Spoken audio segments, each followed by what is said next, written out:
வணக்கம் நண்பர்களே. பாரதிய ஜனதா பார்ட்டிக்கும் காக்ரோச் ஜனதா பார்ட்டிக்கும் போட்டி. கடந்த 4 நாட்களா சமூக வலைதளங்கள்ல ட்ரெண்டிங்காவும் வைரலாவும் பரபரப்பாவும் பட்டாசாவும் போய்கிட்டு இருக்கிறது இந்த விஷயம்தான். புதுசா காக்ரோச் ஜனதா பார்ட்டின்ற பேர்ல ஒரு இளைஞர் கூட்டம் சேர்ந்திருக்கிறது நாடு முழுவதும், ஏன் உலகம் முழுவதும் பரபரப்பாக பேசப்பட்டு வருகிறது. ஆரம்பிச்ச சில நாட்களிலேயே கிட்டத்தட்ட 12 மில்லியன் ஃபாலோவர்ஸ் அவங்களுக்கு கிடைச்சிருக்காங்க.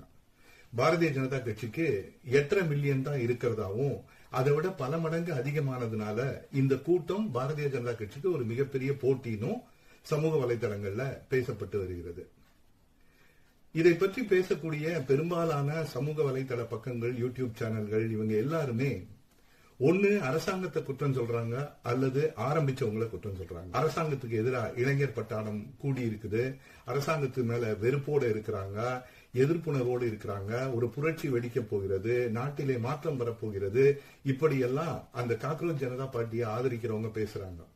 அதே சமயத்துல ஆரம்பிச்சவங்க வெளிநாட்டில இருந்து ஆரம்பிச்சிருக்காங்க, நாட்டிற்கு எதிராக ஆரம்பிச்சிருக்காங்க, இந்த நாட்டினுடைய ஒருமைப்பாடு இறையாண்மைக்கு எதிராக அவங்க வேலை செய்யறாங்கன்ற மாதிரி எல்லாம் எதிர்க்கக்கூடியவங்க பேசுறாங்க. ஆனா 2 தரப்புமே மிக முக்கியமா ஒரு விஷயத்த மறந்துட்டாங்க.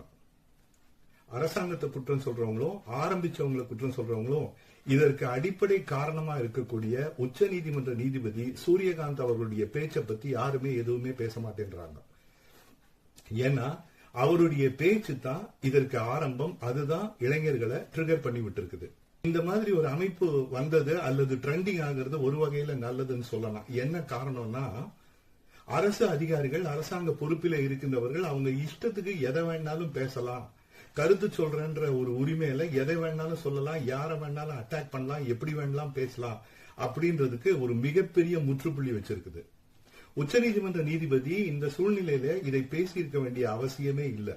அவர் எந்த வழக்குல பேசினாருன்னு பாத்தீங்கன்னா, அது ஒன்னும் சமூக விழிப்புணர்வை ஏற்படுத்தக்கூடிய வழக்கு அல்ல, பொதுநல வழக்கு, பப்ளிக் இன்ட்ரெஸ்ட் லிட்டிகேஷன் இல்ல, அல்லது ஒரு மிகப்பெரிய அளவுல நாட்டிலே மாற்றத்தையோ முன்னேற்றத்தையோ ஏற்படுத்தக்கூடிய வழக்கெல்லாம் கிடையாது.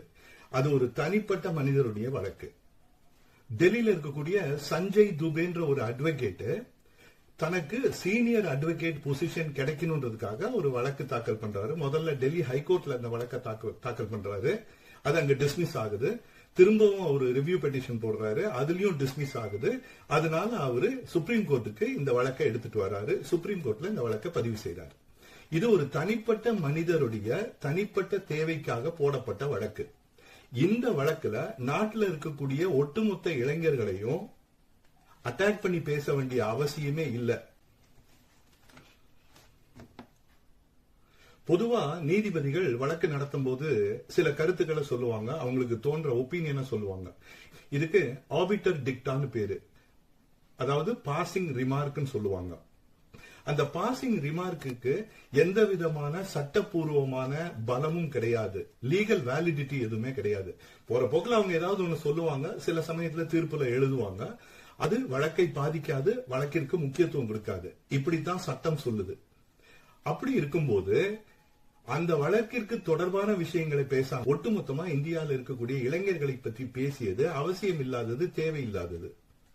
அரசாங்கத்துக்கு சாதகமா பேசுறதா நினைச்சுக்கிட்டு, அரசாங்கத்திற்கு சப்போர்ட் பண்றதா நினைச்சுக்கிட்டு நிறைய பேரு சமூக வலைதளங்கள்ல உச்சநீதிமன்ற நீதிபதியுடைய பேச்சை நியாயப்படுத்துறாங்க.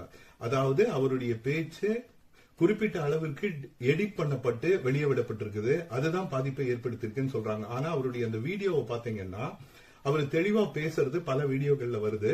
அவர் என்ன சொல்றாருன்னா, வேலை இல்லாத இளைஞர்கள், social activist, social media activist, RTI activist, அதுதான் ரொம்ப முக்கியமானது. ஆர்டிஐ ஆக்டிவிஸ்ட் இந்த பேர்ல எல்லாம் நிறைய பிரச்சனைகளை ஏற்படுத்துறாங்க, அரசாங்கத்தை பத்தி பேசுறாங்க, அரசாங்கத்துக்கு எதிராக பேசுறாங்க, நிறைய இடங்கள்ல கரப்பாம்பூச்சி போல, பாரசைட் போல பிரச்சனைகளை ஏற்படுத்துறாங்கன்னு பேசியிருக்காரு. இது என்ன சொல்ல வர்றாரு அவரு? இந்த நாட்டினுடைய முதுகெலும்பாக இருக்கக்கூடிய இளைஞர்கள் சோசியல் ஆக்டிவிஸ்டா இருக்கக்கூடாதா, அல்லது ஆர்டிஐ ஆக்டிவிஸ்டா இருக்கக்கூடாதா? 20 வருஷத்துக்கு முன்னாடி என்ன நடக்குதுன்னே தெரியாது கவர்மெண்ட்ல. அரசாங்க அதிகாரிகளும் சரி, அரசாங்கமும் சரி, அவங்க இஷ்டத்துக்கு அவங்க பண்றதுதான் வேலை, அவங்க சொல்றதுதான் உண்மைன்ற மாதிரி இருந்த சூழ்நிலையை மாத்தி இப்ப வந்திருக்கக்கூடிய தகவல் அறியும் உரிமை சட்டம் 2005 RTI ஆக்ட்ன்றது ஒரு மிகப்பெரிய மாற்றத்தை, ஒரு மிகப்பெரிய மறுமலர்ச்சியை ஏற்படுத்தி இருக்குது. அப்ப அந்த RTI ஆக்டிவிஸ்டா இருக்கிறதெல்லாம் தவறுன்னு சொல்ல வராரா?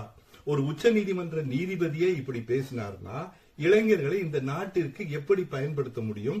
அதுவும் இல்லாம வேலையற்ற இளைஞர்கள் சொல்றாரு. வேலை கொடுக்க வேண்டியது அரசாங்கத்தினுடைய கடமை. அது எந்த அரசாங்கம் இருந்தாலும் சரி, மத்திய அரசா இருந்தாலும் சரி, மாநில அரசாக இருந்தாலும் சரி, காங்கிரஸ் அரசா இருந்தாலும் சரி, பாஜக அரசாக இருந்தாலும் சரி, எந்த அரசாங்கம் இருந்தாலும் சரி, இளைஞர்களுக்கு வேலை வாய்ப்பை ஏற்படுத்தி கொடுக்க வேண்டிய பொறுப்பு அரசாங்கத்தினுடையது. அந்த பொறுப்பிலிருந்து அரசாங்கங்கள் தவறியதனால் தான் இளைஞர்கள் வேலையற்றவர்களாக இருக்கிறார்கள். அதை எப்படி ஒரு உச்சநீதிமன்ற நீதிபதி குறை சொல்ல முடியும்? இன்றைக்கு அதற்கு எதிராக கள்ளக்குறிச்சியில டெமோக்ராட்டிக் யூத் ஃபெடரேஷன் இந்தியா என்று சொல்லக்கூடிய ஒரு கம்யூனிஸ்ட் அமைப்பு பேரணி நடத்தி இருக்கிறது. மதுரையில வேலையற்ற இளைஞர்கள் என்ற பெயரிலேயே காக்ரோச் ஜனதா பார்ட்டிக்கு ஆதரவா ஒரு பேரணியை நடத்தி இருக்காங்க. இளைஞர்களுடைய சக்தியை இன்றைக்கு அரசாங்கத்திற்கு எதிராக திருப்பி விட்டிருக்கக்கூடிய சூழ்நிலையை ஏன் உருவாக்க வேண்டும்? இதை யாருமே பேச மாட்டேன்றாங்க. அந்த அமைப்பின் சார்பா சில கோரிக்கைகளை முன் வச்சிருக்காங்க. அதுல முதல் கோரிக்கை நீதிமன்றங்களில நீதிபதிகளாக பணியாற்றி ஓய்வு பெற்றவர்களுக்கு ராஜ்யசபா சீட் கொடுக்க கூடாது. எந்த கட்சியும் ராஜ்யசபால உறுப்பினர்களுக்கான தேர்வில் அவர்களை சேர்த்துக் கொள்ளக்கூடாதுன்னு சொல்லியிருக்காங்க. இரண்டாவது மிக முக்கியமானது, ஒருத்தருக்கு தகுதி இருந்தும் வாக்காளர் பட்டியலில் இருந்து அவருடைய பெயரை நீக்கினால் அந்த தலைமை தேர்தல் ஆணையருக்கு தேசிய பாதுகாப்பு சட்டப்படி கடுமையான தண்டனை வழங்க வேண்டும் என்று சொல்லியிருக்கிறார்கள். மூணாவதா, ஒரு கட்சியில போட்டியிட்டு தேர்தலில் வெற்றி பெற்றதுக்கு அப்புறம் வேறொரு கட்சிக்கு கட்சி மாறினால் அவருக்கு 20 ஆண்டுகள் தேர்தலில் போட்டியிட தடை விதிக்க வேண்டும் என்று சொல்லியிருக்கிறார்கள். இந்த மாதிரி சிலதெல்லாம் இளைஞர்கள் மத்தியில மட்டும் இல்ல, இதை படிக்கக்கூடிய பெரியவர்களுக்கும் பெரிய ஆர்வத்தை ஏற்படுத்தக்கூடியதா இருக்கும். அவர்கள் பக்கம் தங்களுடைய பார்வையை திருப்பக்கூடியதா இருக்கும். ஆனா இதுல ஒரு மிகப்பெரிய ஆபத்தும் பாதிப்பும் இருக்கிறது. காரணம், இந்த காக்ரோச் ஜனதா பார்ட்டி அமைப்பை துவங்கியவர் அமெரிக்காவிலிருந்து துவங்கி இருக்கிறார். அவரு ஏற்கனவே 2020 ஆம் ஆத்மி பார்ட்டிக்கு தேர்தல் வழிமுறைகளை காட்டுவதற்காகவும் அவர்களுடைய தகவல் தொழில்நுட்ப பிரிவினுடைய தலைவராகவும் செயல்பட்டிருக்கிறார். அந்த அபிஜித் திப்கேன்றவரு அமெரிக்கால இருந்து இந்த அமைப்பை ஏற்படுத்தியிருக்கிறார். அவர் இந்த அமைப்பை ஏற்படுத்ததுக்கு அப்புறம் இந்தியாவில் இருக்கக்கூடிய ஊடகங்களுக்கு பேட்டி கொடுப்பதற்கு முன்னால் கத்தாரை தலைமையிடமாக கொண்ட அல்லது கத்தாரினுடைய நிதி உதவியை பெறக்கூடிய அல் ஜசீரான்னு சொல்லக்கூடிய ஒரு செய்தி நிறுவனத்திற்கு பேட்டி கொடுத்திருக்கிறாரு. இது அபிஜித் திப்கேனுடைய பார்வை எந்த கோணத்துல இருக்குன்றத நமக்கு புரிய வைக்குது. உச்சநீதிமன்ற நீதிபதி மே 15ஆம் தேதி வழக்கு விசாரணையின் போது அவருடைய கருத்தை சொல்றாரு. ஆனா மே 17ஆம் தேதி இந்த காக்ரோச் ஜனதா பார்ட்டியினுடைய பெயர்ல ஒரு இன்ஸ்டாகிராம் பக்கமும் பேஸ்புக் பக்கமும் துவக்கப்பட்டு உடனடியாக ஆயிரக்கணக்கான லட்சக்கணக்கான பேர் அவரை ஃபாலோ பண்றாங்க. இதுதான் மிகப்பெரிய சந்தேகத்திற்கு பின்னணியில் இருக்குது. இதுக்கு வெளிநாட்டு சதிகள் அதிகமா இருக்குமோன்றது மிகப்பெரிய சந்தேகமா இருக்கு. அதை விட ரொம்ப முக்கியமான விஷயம், அந்த காக்ரோச் ஜனதா பார்ட்டியினுடைய ஃபாலோயர்ஸ், பின்பற்றுபவர்களை பொறுத்த வரைக்கும் 49% பாகிஸ்தானியர்கள், பாகிஸ்தானை சார்ந்தவர்கள் 49% பேர் அவரை ஃபாலோ பண்றாங்க. 14% பேர் பங்களாதேஷை சேர்ந்தவர்கள், 14% பேர் அமெரிக்காவை சேர்ந்தவர்கள். அப்படி பார்த்தா கிட்டத்தட்ட 77% பேர் இந்தியாவிற்கு வெளியிலே இருக்கக்கூடியவர்கள், இந்தியர் அல்லாதவர்கள், இந்தியாவிற்கு எதிரானவர்கள். அப்படி என்றால் இதனுடைய நோக்கம் எங்கே இருக்கிறது என்பது தெளிவாக புரிகிறது.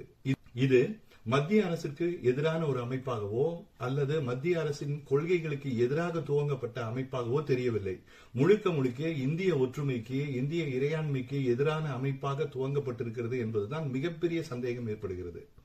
அதைவிட முக்கியமாக அமெரிக்காவில் இருக்கக்கூடிய சில அமைப்புகள், மற்ற சில நாடுகளில் இருக்கக்கூடிய இந்த இன்ஃபுளுசர்ஸ் சொல்லக்கூடியவங்க அதிகமா இந்த செய்தியை ட்ரெண்ட் ஆக்கி இருக்கிறாங்க. இந்த காக்ரோச் ஜனதா பார்ட்டியை பத்தி அதிகமா ட்ரெண்ட் ஆக்கி இருக்கிறாங்க. நிறைய மீம்ஸ் எல்லாம் போட்டிருக்காங்க. அப்படி பார்க்கும்போது இந்த நிகழ்வு இந்தியாவிற்கு எதிரான நிகழ்வாகத்தான் பார்க்கப்படுகிறது. அதனால்தான் இந்திய அரசாங்கம் அந்த பேஸ்புக் பேஜையும் அந்த இன்ஸ்டாகிராம் பேஜையும் முடக்கி இருக்கிறாங்க. அதுவும் இல்லாம இந்த Facebook, இன்ஸ்டாகிராமை நிர்வகிக்கக்கூடிய அமைப்புகள், இந்த மெட்டா போன்ற அமைப்புகள் இந்திய அரசாங்கத்திற்கு தனியாக அவர்கள் செய்தி அனுப்பியிருக்கிறார்கள். ஏன்னா ஒரே நாள்ல இந்த அளவுக்கு ஃபாலோயர்ஸ் வர்றதுன்றது அப்நார்மல். அதனால கவனிக்க வேண்டும் என்று சொல்லியிருக்கிறார்கள்.